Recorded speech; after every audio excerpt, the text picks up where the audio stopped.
सभी साथियों को जय भीम जय संविधान। साथियों, आज के इस वीडियो में हम एक बेहद ही महत्वपूर्ण टॉपिक पे चर्चा करेंगे। आप सब जानते हैं, हाल ही में सोमवार के दिन हमारे देश के सुप्रीम कोर्ट के 2 जस्टिस वाले संवैधानिक बेंच के पीठ के द्वारा एक ऐसी पिटीशन पर, एक ऐसी जनहित याचिका पर सुनवाई किया है, जिस याचिकाकर्ता के द्वारा साथियों, जिस याचिका में ये मांग किए गए थे कि SC/ST के आरक्षण में जो है क्रीमी लेयर का कंसेप्ट जल्द से जल्द लागू किया जाए। और जो याचिकाकर्ता थे, उस याचिकाकर्ता का साथियों कुछ तर्क था, और ये तर्क था साथियों संविधान के कुछ अनुच्छेद को लेकर, जो कि साथियों उसी टॉपिक पर अभी हम चर्चा करेंगे। तो याचिकाकर्ता का साथियों तर्क था कि अनुच्छेद जो 15 है, अनुच्छेद जो 14 है, अनुच्छेद जो 16 है, अनुच्छेद जो 17 है, अनुच्छेद 38 है, अनुच्छेद जो 41 है, अनुच्छेद जो 46 है, अनुच्छेद जो 51 ये जे है, अनुच्छेद जो 335 है, इस अनुच्छेद का उल्लंघन हो रहा है SC/ST के आरक्षण में क्रीमी लेयर का कंसेप्ट नहीं आने की वजह से। ये साथियों याचिकाकर्ता का तर्क था। आने सीधे याचिकाकर्ता ने ये कहा कि अगर SC/ST का आरक्षण में क्रीमी लेयर का कंसेप्ट अगर नहीं आ रहा है और जल्दी अगर सरकार लागू नहीं कर रहा है, तो SC/ST के रिजर्वेशन में जो प्रावधान किए गए, उस प्रावधान क्या कर रहा है कि जो कमजोर लोग हैं, उन लोगों को जो है वास्तविक लोगों में जो है लाभ नहीं मिल पा रहा है, और जिनको लाभ नहीं मिलना चाहिए उन्हें लाभ मिल जा रहा है। आने की सीधे तरीके से याचिकाकर्ता का ये कहना था कि अनुच्छेद जो 14 कहता है, अनुच्छेद जो 15 कहता है, अनुच्छेद 16, अनुच्छेद 17, अनुच्छेद जो 38, 51 और जो 41, 46 जो है, इस चीज का जो है ना उल्लंघन करता है, इस अनुच्छेद का उल्लंघन करता है। अगर SC/ST का आरक्षण में जो है क्रीमी लेयर का कंसेप्ट नहीं आएगा तो ये साथियों याचिकाकर्ता का तर्क था। तो याचिकाकर्ता ने जो ये तर्क दिया, इस तर्क को साथियों जो सुप्रीम कोर्ट मान लिया, यानी सुप्रीम कोर्ट ने भी इस चीज को मान लिया कि SC/ST का आरक्षण में अगर क्रीमी लेयर नहीं आता है तो फिर आर्टिकल 14, आर्टिकल 15, आर्टिकल 16, आर्टिकल 17, 38, 41 और 46, 51 ये जे और जो है 335, ये अनुच्छेद कोई काम का नहीं रह जाएगा। ये सुप्रीम कोर्ट ने भी मान लिया, यानी जो याचिकाकर्ता का जो तर्क था वो चीज सुप्रीम कोर्ट ने भी मान लिया। अब साथियों यहाँ पर जो है ना ये सारे जो आर्टिकल है, ये आर्टिकल साथियों अब चर्चा में आ गया है। क्या ये आर्टिकल सच में जो है SC/ST के आरक्षण में जो है क्रीमी लेयर नहीं आने की वजह से क्या ये सारे अनुच्छेदों का उल्लंघन हो रहा है? इस साथियों में अभी आपको बताऊंगा। क्या ये सारे जो आर्टिकल है, ये आर्टिकल जो है SC/ST के आरक्षण में क्रीमी लेयर लाने की बात करता है, जो ये लोग तर्क दे रहे हैं? और ये सारे जो आर्टिकल बना, ये सारे जो अनुच्छेद बना, तो बाबा साहब अम्बेडकर जी ये सारे आर्टिकलों में जो प्रोविजन किया गया, क्या इसलिए किया गया कि SC/ST आरक्षण में जो क्रीमी लेयर लाना चाहिए? क्या इस आधार पर आया? आखिर ये अनुच्छेद जो है किस चीज की बात करता है, और आखिर ये अनुच्छेद जो है क्यों बना, किस लिए बना, किस आधार पर बना? क्या ये लोग जो तर्क देता है उसी तर्क के लिए बना? क्या सच में जो है ये आर्टिकल जो है SC/ST आरक्षण में जो है क्रीमी लेयर लाने की बात करता है, और अगर क्रीमी लेयर नहीं आता है तो ये सारे आर्टिकल का उल्लंघन होता है? क्या ये सच है साथियों? अभी मैं आपको बताऊंगा सारा कुछ पूरा। और जो लोग ये तर्क दे रहे हैं वो सारे तर्कों को साथियों जो है मैं आज क्रिटिसाइज करूंगा, और किस आधार पर ये सारे आर्टिकल आया, क्यों आया, वो मैं अभी बताऊंगा ही। तो चलिए साथियों वीडियो को शुरू करते हैं। आप लोग इस वीडियो को धैर्यपूर्वक शुरू से अंत तक जरूर देखिएगा। वीडियो अच्छा लगे तो लाइक कर दीजिएगा, चैनल पहली बार चैनल को सब्सक्राइब कर लीजिएगा, बेल आइकन प्रेस करिएगा ताकि जब वीडियो अपलोड करूं आपके पास नोटिफिकेशन समय पर पहुंचता रहे। और साथियों इस वीडियो को अधिक से अधिक लोगों के पास शेयर कर दीजिएगा, अगर अच्छा लगे तो। लोगों को ये जानकारी होना जरूरी है ना, कि आखिर ये आर्टिकल क्यों बना। तो संविधान के साथियों जो है आज हम वैसे अनुच्छेद के ऊपर चर्चा करेंगे जो संविधान का साथियों जो है उस अनुच्छेद को अभी लोग दावा कर रहे हैं, है ना, कि ये अनुच्छेद ये कहता है, इस अनुच्छेद का उल्लंघन होता है। ये जो लोग दावा कर रहे हैं ना, आखिर ये अनुच्छेद कहता क्या, समझिए। आर्टिकल साथियों जो है किस किस आर्टिकल के ये लोग बात कर रहे हैं, तो आर्टिकल साथियों जो है 14 की बात ये लोग कर रहे हैं। आर्टिकल साथियों जो है 16 की ये लोग बात कर रहे हैं, है ना। आर्टिकल साथियों जो है 17 की बात कर रहे हैं। आर्टिकल साथियों जो है 38 की बात कर रहे हैं। आर्टिकल साथियों जो है 41 की बात कर रहे हैं। और आर्टिकल साथियों जो है 46 की बात कर रहे हैं। आर्टिकल साथियों जो है 51 ये जे की साथियों बात कर रहा है ना, और साथ ही साथ साथियों एक आर्टिकल और है, और ये आर्टिकल है साथियों 335। तो ये सारे साथियों आर्टिकल की जो है ये लोग बात कर रहे हैं कि ये सारे जो आर्टिकल है, ये आर्टिकल का उल्लंघन होता है अगर एससी एसटी के आरक्षण में क्रीमी लेयर नहीं आता है तो। ये साथियों इन लोगों का कहना। अब ये सारे आर्टिकल साथियों क्या कहता है, एक एक करके मैं आपको बताता हूँ, ठीक है ना। ये सारे आर्टिकल में क्या कुछ जो है प्रोविजन किया गया है, और ये आर्टिकल आया तो आया क्यों। तो चलिए सबसे पहले बताते हैं आर्टिकल 14 क्या कहता है। आर्टिकल साथियों 14 कहता है कानून की समक्ष समानता। कानून की समक्ष समानता, कानून की समक्ष समानता, इस चीज की साथियों बात करता है। अब ये इसका मतलब साथियों क्या हुआ, नहीं, कानून की समक्ष समानता का मतलब ये हो गया कि कानून के नजर में, कानून के समक्ष मतलब कानून के नजर में सब क्या एक समान है। इस चीज की बात करता है आर्टिकल 14, यानी कि इक्वालिटी बिफोर लॉ की यहाँ बात करता है कि कानून के सामने सब लोग बराबर है, चाहे वो किसी भी जाति का हो, किसी भी धर्म का हो, किसी भी वंश का हो, कहीं का भी कोई रहने वाला हो, लेकिन सबके लिए कानून क्या है, बराबर है। चाहे वो राजा हो, वो बड़ा उद्योगपति हो, चाहे ब्राह्मण हो, क्षत्रिय हो, वैश्य हो, शूद्र हो, सबके लिए कानून एक समान है। इस चीज की बात करता है आर्टिकल 14। अब आप लोग ये कहेंगे कि आर्टिकल 14 जो है एक समान की बात करता है, लेकिन एक समान है कहां भारत देश में। मुस्लिम लोगों के लिए अलग कानून बना हुआ है, हिंदू लोगों के लिए अलग कानून बना हुआ है। तो ये अलग बात है कि मुस्लिम लोगों के लिए जो बना हुआ है कानून, हिंदू मुस्लिम पर्सनल लॉ, वो आखिर किस आधार पर बना है, पहले ये आपको जानना पड़ेगा। वो बना हुआ है आर्टिकल 25 से लेकर आर्टिकल जो 28 तक, जो भारत के संविधान में आजादी देता है सभी धर्म के लोगों को अपने अपने कस्टम कल्चर मानने का, उसी के आधार पर मुस्लिम का पर्सनल लॉ बना हुआ है सिविल मामले में, ताकि उनका कस्टम कल्चर जो है रीति रिवाज वो बना रहे। इसलिए जो है सिविल मामले में अलग कानून बना हुआ है मुस्लिम के लिए, हिंदू लोग के लिए और क्रिश्चियन लोगों के लिए अलग अलग बना हुआ है, ताकि उनका कस्टम कल्चर जो है उनका बना रहे। ये अलग बात है, ये सिविल मामला। आप क्रिमिनल मामले में देख लीजिए, अगर एक हिंदू जो है मर्डर करता है किसी को, तो हिंदू के अंदर चाहे वो ब्राह्मण हो, क्षत्रिय हो, वैश्य हो, चाहे शूद्र हो, सबके ऊपर वही धारा लगेगा भैया। जो धारा एक मुस्लिम अगर मर्डर करने के बाद लगता है, तो वही धारा हिंदू के ऊपर भी लगेगी। तो क्रिमिनल मामले में देख लीजिए, यहाँ पर कानून सबके लिए एक समान है। कानून क्या है, एक समान है क्रिमिनल मामले में। ये अलग बात है कि मुस्लिम लोगों के लिए प्रोटेक्शन के लिए मतलब विद्यालय वगैरह खोलने का जो अधिकार दिए गए हैं, तो देखिए उन लोगों को आप सोचेंगे कि उन लोगों के लिए अलग विद्यालय खोलने का अधिकार क्यों दे दिया कानून, जब एक समान है तो वो दिया गया आर्टिकल 25 से 28 तक जो आजादी आजादी दिया है ना, कि वो अपना अपना कस्टम कल्चर को प्रचार प्रसार अपना संस्कृति को बढ़ाने के लिए काम कर सकता है, तो उस आधार पर दिए गए। आप ये नहीं कर सकते इसके मतलब कि कानून एक समान नहीं, कानून एक समान ही है। तो कानून अगर देखा जाए पॉजिटिव डिस्क्रिमिनेशन के आधार पर, तो जो है कुछ कुछ मामलों में जो है लोगों को विशेष प्रोटेक्शन के लिए जो है अधिकार दिए गए, लेकिन इसके मतलब ये नहीं कहता है कि भारत के संविधान में जो है एक समान कानून नहीं। आर्टिकल 14 ये कहता है कि भैया कानून सबके लिए एक समान है। अगर हिंदू अगर अपना पूजा पाठ करने का अधिकार है, सभा करने का अधिकार है, जुलूस निकालने का अधिकार है, तो मुस्लिम लोगों को भी, क्रिश्चियन लोगों को भी, सबको आजादी, कानून एक समान है। अगर कोई हिंदू, मुस्लिम, सिख, ईसाई, बौद्ध, जैन कोई भी हो, अगर किसी में से कोई अगर कोई ऐसा ऑफेंस करता है, क्रिमिनल ऑफेंस करता है, तो वैसे मामले में जो सबके ऊपर एक ही धारा लगेगा। वहां धर्म और जाति देखकर थोड़े लगेगा, वहां पर सिविल मामला थोड़े आ जाएगा, सबके लिए एक जैसा लगेगा। तो आर्टिकल 14 जो बना, क्यों बना? क्योंकि आर्टिकल 14 इसलिए बना क्योंकि हमारे देश में कानून एक समान था ही नहीं। जब मुसलमानों ने राज किया तो मुसलमानों ने इस देश को जो है शरीयत कानून के तहत चलाया, जो विशेष लोगों को प्रोटेक्शन देता था, विशेष और कुछ लोगों को प्रोटेक्शन नहीं देता था, असमानता था। जब ब्राह्मण लोग थे तो ब्राह्मण लोगों ने अपने हिसाब से कानून बनाया, जो ब्राह्मण लोगों को सबसे सर्वश्रेष्ठ बनाया, और इस देश का जो है जो निम्न जाति बना दिया ब्राह्मणों ने, शूद्र जो है उन लोगों को जो है सारे हक अधिकार से वंचित कर दिया। तो कहीं ना कहीं कानून एक जैसा नहीं था। दंड देने की जो प्रावधान थे वो भी एक जैसा नहीं था।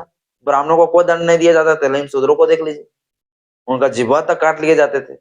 तो कानून हमारे देश में एक जैसा था ही नहीं। तो आर्टिकल 14 जो लाया, इसलिए लाया ताकि कानून सबके लिए क्या हो, बराबर हो। यह आर्टिकल 14 लाने का वजह यही था कि इस देश के अंदर जो वेद था, जो पुराण था, जो इस देश के अंदर जो मनुस्मृति था, जिसमें जो ये ब्राह्मण, क्षत्रिय, वैश्य, शूद्र वाली जो प्रथाएं थी, जिसमें समान कानून बना के रखा गया था, इसी के लिए जो है आर्टिकल 14 लिखा गया कि भैया आर्टिकल 14 जो है सबके लिए कानून एक समान करता हो, चाहे वो प्रधानमंत्री हो, चाहे ठेला चलाने वाला कोई व्यक्ति हो, दोनों के ऊपर कानून समान होगा। अगर प्रधानमंत्री भी मर्डर करता है तो भी उनको भैया होगा सजा, और जो ठेला चलाने वाला वो भी अगर कुछ गलती करता तो उनके ऊपर भी वही सजा होगा। तो कानून जो है सबके लिए समानता की बात करता है आर्टिकल 14। लेकिन अगर देखा जाए तो पॉजिटिव डिस्क्रिमिनेशन के आधार पर सरकार किसी लोगों के लिए ज्यादा जो है काम कर सकती है, किसी लोगों के लिए कम कर सकता है। जैसे मान लीजिए जो पिछड़े हुए हैं तो उन लोगों के लिए सरकार ज्यादा कुछ काम करेगी, तो आप ये नहीं कर सकते कि भैया कानून सबके लिए बराबर, तो उनके लिए आप विशेष काम क्यों करेगा भैया, क्योंकि जो लोग आगे बढ़ गए उनके बराबरी में लाना है ना भाई। तो इसके मतलब आप ये नहीं कर सकते कि भैया कानून सबके लिए बराबर नहीं है। तो आर्टिकल 14 लाने का मकसद ये था कि जो इस देश के अंदर जो ब्राह्मण लोग थे, जो क्षत्रिय वैश्य था, है ना, जो लोग आगे बढ़ गए थे, तो उन लोगों को जो है किस प्रकार से जो है जो पीछे जो रह गए हैं, जिनको सारे हक अधिकार से वंचित रखा गया, उन लोगों को बराबरी में जो है कैसे लाया जाए, इस चीज के लिए साथियों जो है पॉजिटिव डिस्क्रिमिनेशन करने की बात आर्टिकल में किया गया। और ये आर्टिकल साथियों जो आप जब 15 पढ़ेंगे, 16 पढ़ेंगे, तो उस सारी चीजों में साथियों आपको समझ में आएगा ना। तो आर्टिकल साथियों 14 ये कहता है। अब यहाँ पर साथियों मैं एक आर्टिकल लिखने भूल गया हूँ। आर्टिकल साथियों जो है 15। अब ये आर्टिकल साथियों 15 क्या कहता है, इसी चीज का इसका भी साथियों बात किया गया है ना, याचिकाकर्ता का जो तर्क था आर्टिकल 15 का भी कहना है। अब आर्टिकल साथियों 15 क्या कहता है, आर्टिकल 15 साथियों कहता है, आर्टिकल 14 के बाद साथियों 15, आर्टिकल साथियों 15 कहता है धर्म धर्म जाति, लिंग, वंश के आधार पर भेदभाव नहीं करेगा। यानी कि आर्टिकल जो 15 है, ये आर्टिकल 15 साफ तरीके से कहता है कि कानून जो है ना, कानून तो सबसे पहले सबके लिए बराबर है भैया। आर्टिकल 14 आर्टिकल 15 में कहता है कि कभी भी राज्य, यानी कि या स्टेट गवर्नमेंट हो या सेंट्रल गवर्नमेंट हो, कभी भी जो है धर्म के आधार पर, जाति के आधार पर, लिंग के आधार पर, वंश के आधार पर कोई भेदभाव नहीं करेगा। धर्म के आधार पर ये भेदभाव नहीं करेगा भैया कि ये मुस्लिम धर्म का है तो चलो इनके साथ हम भेदभाव करते हैं, इनको जो है इनके लिए स्कूल के दरवाजे सारे बंद कर देते हैं, इनके ऊपर जो है ये सारे चीजें जो है हम लोग, ये लोग मर्डर करेगा उनको फांसी सजा दे दो, और हिंदू लोग करेगा तो इनको कुछ नहीं करो, इनको खुला घूमने दो, या कोई भी मामले में। आने के आर्टिकल 15 सीधे ये कहता है कि भैया धर्म, जाति, लिंग, वंश के आधार पर कभी भी सरकार कोई मामले में जो है ना भेदभाव नहीं करने देगा। तो भेदभाव पर साथियों जो रोक लगाता है, धर्म, जाति, लिंग, वंश के आधार पर, है ना, आर्टिकल 15। आर्टिकल 16 साथियों कहता है, आर्टिकल 16 क्या कहता है, आर्टिकल 16 साथियों कहता है लोक नियोजन में समानता, लोक नियोजन में समानता, लोक नियोजन में समानता। इसका मतलब साथियों ये क्या हुआ, इसका मतलब साथियों ये हुआ कि जो सरकारी नौकरियां हैं, उन सारे सरकारी नौकरियों में जो है एससी, एसटी, ओबीसी या तो सभी धर्म के लोगों को क्या मिलेगा, अवसर मिलेगा। तो ये आर्टिकल साथियों कहता है अवसर देने की बात करता है कि सारे सरकारी नौकरियों में सभी लोगों को अवसर मिले, चाहे वो किसी भी धर्म का हो, किसी भी जाति का हो, चाहे वो जिस भी लिंग का हो, उन सभी को जो है क्या मिलेगा, अवसर मिलेगा। तो लोक नियोजन में समानता की बात करता है आर्टिकल 16। आर्टिकल साथियों 17 क्या कहता है, आर्टिकल 17 साथियों कहता है अस्पृश्यता का बात करता है। अस्पृश्यता का मतलब हो गया साथियों अनटचेबल, जिसको छुआछूत कहते हैं, भेदभाव कहते हैं। इसका साथियों अंत किया गया है आर्टिकल 17। जो हमारे देश में छुआछूत था, जो भेदभाव था, जो सार्वजनिक जगह पर जाने नहीं दिया जाते थे, तालाबों में नहाने नहीं दिया जाता था, कुआं का पानी पीने नहीं दिया जाता था, तो ये सारी चीजें जो है ना, अस्पृश्यता का अंत जो है आर्टिकल जो 17 इसमें खत्म किया गया। और इसी के आधार पर साथियों जो आप लोग जानते हैं कि हमारे देश में protection of the civil act बना था, कानून 1955 में, ताकि जो है इस देश के अंदर एससी एसटी लोगों को अगर कोई छुआछूत अगर कोई करता है तो उनके साथ जो है उस सेक्शन के तहत, उस धारा के तहत क्या करे, सजा मिले। इसलिए साथियों जो है कानून बना हुआ था। हालांकि उसके जगह पर अब एससी एसटी एक्ट आ गया, क्या आ गया, एससी एसटी एक्ट आ गया उसके जगह पर, है ना। तो ये सब छुआछूत को, भेदभाव को खत्म करने की बात की गई। ये क्यों बना, ये सब विशेषकर इसलिए बनाया गया क्योंकि इस देश के जो है ना, जो मूल निवासी थे, जिसको आज के समय में एससी एसटी ओबीसी कहते हैं हम लोग, इन लोगों को साथियों जो काफी ज्यादा इनके साथ छुआछूत भेदभाव होता था, इसीलिए आर्टिकल 17 बनाया। आर्टिकल साथियों 38 क्या कहते हैं? आर्टिकल 38 को साथियों बड़ा महत्वपूर्ण तरीके से आप लोगों को समझना है। इसके बाद अभी मैं आपको बताऊंगा कि आखिर ये आर्टिकल क्या क्रीमी लेयर लाने की बात करता है, मैं भी आपको बताऊंगा ही, लेकिन ये पहले जान लीजिए कि आखिर आर्टिकल 38 कहता है क्या। आर्टिकल साथियों जो है 38 कहता है राज्यों का कर्तव्य होगा, राज्यों का कर्तव्य होगा कि राज्यों का ये कर्तव्य होगा कि राज्य एक ऐसा समाज बनाए जहां पर सबके लिए न्याय मिले, जहां सबके लिए जो है न्याय हो। और सबके लिए सत्य न्याय की जो बात किए गए सबके लिए न्याय हो, यानी कि राज्य ऐसा काम करे कि जहां सबके लिए न्याय हो, यानी कि साथियों सामाजिक मामले में,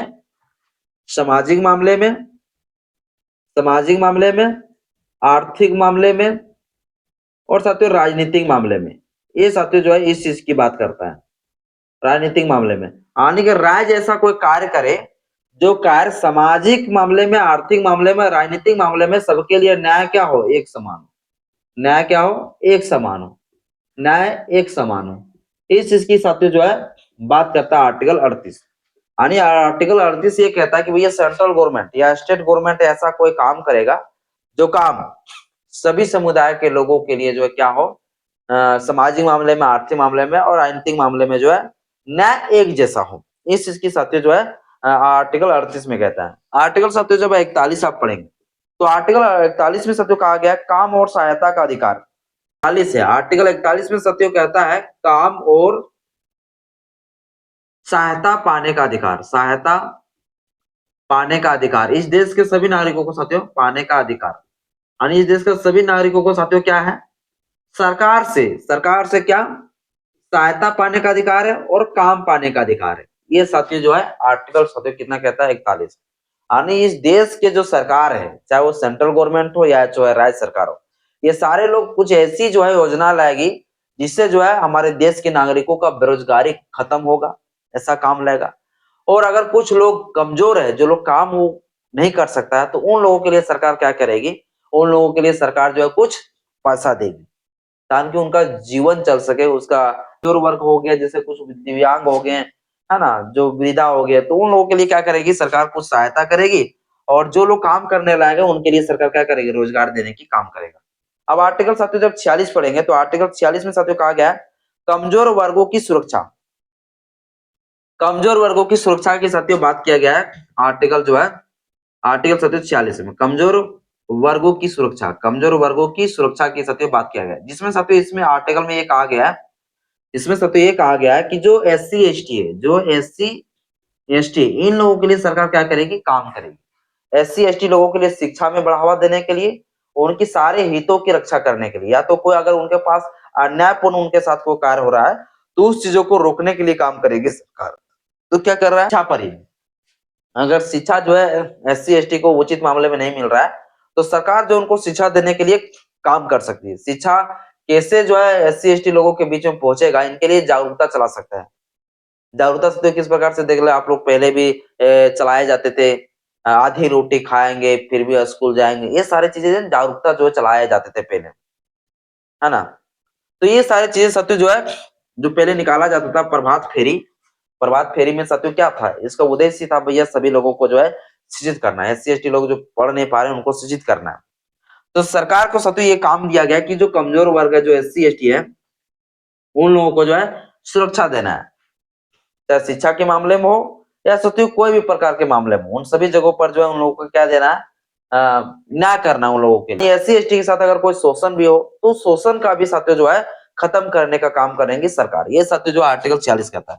वही आर्टिकल साथियों जो है 51 ये जे में साथियों सभी लोगों को, इस देश के सभी नागरिकों को, सभी नागरिकों को जो है, सभी नागरिकों को जो है, सभी नागरिकों को जो है, सभी नागरिकों को जो है देश के तरक्की के लिए एक कर्तव्य होगा। क्या कर्तव्य होगा कि सभी नागरिक लोग जो है अपने अंदर एक ऐसा प्रतिभा लाए जिस प्रतिभा से जो है हमारे देश को जो है देश के निर्माण में जो है एक अच्छा योगदान दे सके।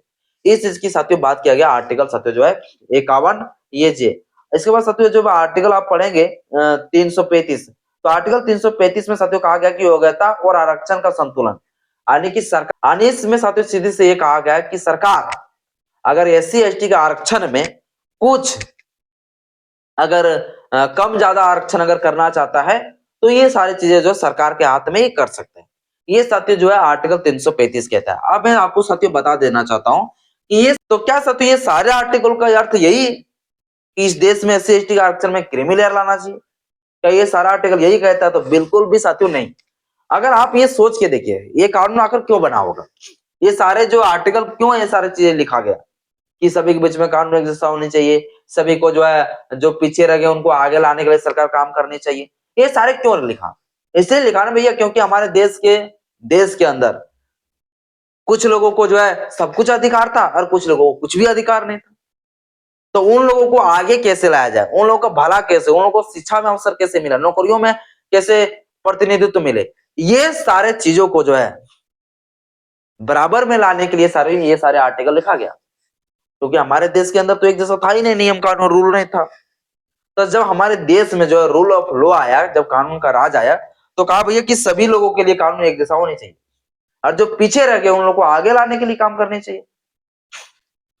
अब यहां पर जितने सारे आर्टिकल है, इस आर्टिकल का कोई उद्देश्य नहीं कि भैया एससी एसटी का आरक्षण है उनमें भी क्रीमिलेयर कर दो, बल्कि इस आर्टिकल का साथियों आने का उद्देश्य सीधा साथियों तत्व पर यह था कि जो बड़ी जाति के लोग, जो जनरल लोग, फॉरवर्ड लोग जो आगे बढ़ गए हैं, सारे अनुच्छेद में जो साथियों ये प्रावधान किए गए, इसका कोई उद्देश्य नहीं है कि एससी एसटी का आरक्षण पे जो है क्रीमी लेयर का कंसेप्ट लाएंगे तभी बराबरी आएगा। बराबरी लाने की बात कर रहा है वो लोगों से जो लोग इस देश के एससी एसटी को जो है ना बर्बाद कर दिया, एससी एसटी लोगों को जीने का अधिकार छीन लिए थे। सीधे ये कहना है कि उन लोगों के बराबरी में इन लोगों के लाने की बात की गई है सारे आर्टिकल, ना कि एससी और एसटी जो है उन्हीं के बीच में जो है बराबरी लाना है। एससी एसटी तो भैया एक बराबर तो है ही, उनके बीच में क्या बराबरी लाएगा? आर्टिकल का कोई उद्देश्य नहीं है कि एससी एसटी आरक्षण में जो है क्रीमी लेयर का कंसेप्ट लाएगा तभी बराबरी आएगा। इस आर्टिकल को बनाने का सत्य उद्देश्य और सीधा जो तत्पर था यह था कि जो ब्राह्मण क्षत्रिय वैश्य लोग हैं, जो सदियों से सब सारे हक अधिकार उन लोगों को मिलता रहा, उनके बराबरी में एससी एसटी लोगों को लाना है। यानी उनके साथ जो है इन लोगों को जो कंपेयर किया कि भैया वो लोग जो आगे बढ़ गया ना, तो उन लोगों के बराबरी में एससी एसटी लोगों को लाना है। इसलिए ये सारे आर्टिकल में ये सारे प्रावधान किए गए। ऐसा इस आर्टिकल का उद्देश्य कोई नहीं था भैया एससी एसटी में आपस में जो है जो कमियां है उन लोगों के बीच में बराबरी करो। तो एससी एसटी के बीच में कोई कमियां है ही नहीं भैया, एससी एसटी के बीच में कोई भेदभाव होता ही नहीं। और जब एससी एसटी के बीच में कोई भेदभाव है ही नहीं तो इन लोगों की बराबरी में लाने की क्या बात करेगा? यानी कि जो बड़ी जाति के लोग वो एससी एसटी के साथ जो भेदभाव करते थे, तो उनके बराबरी में इन लोगों की बात लाने की बात की गई है, ना कि एससी एसटी में ही आपस में जो है बराबरी। याचिकाकर्ता का साथियों जो तर्क है उनका यह कहना है कि एससी एसटी के बीच में बराबरी नहीं। तो एससी एसटी के बारे में ये ब्राह्मण अश्विनी उपाध्याय कहा जानता है बराबरी है कि नहीं? एससी एसटी में कोई भेदभाव नहीं है, सब बराबर ही है। बराबरी आप लोगों से नहीं, क्योंकि आप लोगों ने हम लोगों को सारे हक अधिकार से वंचित किया एससी एसटी लोगों को। तो इसलिए साथियों जो है ये सारा आर्टिकल का उद्देश्य था जो बड़ी जाति है उन लोगों के बराबरी में हमारे लोग आवे, ना कि एससी एसटी में जो है ना ये आपस में बराबरी लेना। एससी एसटी में भैया सब ठीक है, उनके भीतर सारे कुछ ठीक है, बराबरी अगर नहीं है तो ब्राह्मणों क्षत्रियों से, क्योंकि उन लोगों ने हमारे लोगों को नीचे रखा, तो उनके बराबरी में लाने की बात करता है साथियों ये आर्टिकल, ना कि एससी एसटी में ही भैया आरक्षण जो दिया गया वो आर्थिक आधार पर नहीं बल्कि सामाजिक आधार पर दिया गया। भैया जो छुआछूत भेदभाव है ना इस देश में जब तक रहेगा तब तक आरक्षण रहेगा, तो बड़े पोस्ट में चला जाएगा तो भी जो उनके साथ छुआछूत भेदभाव होता रहेगा। आर्थिक आधार पर साथियों आरक्षण लाने की कोई बात ही नहीं की गई। तो आज की इस वीडियो में सत्य इतना ही। जय भीम, जय श्री राम, जय विज्ञान, जवाहर।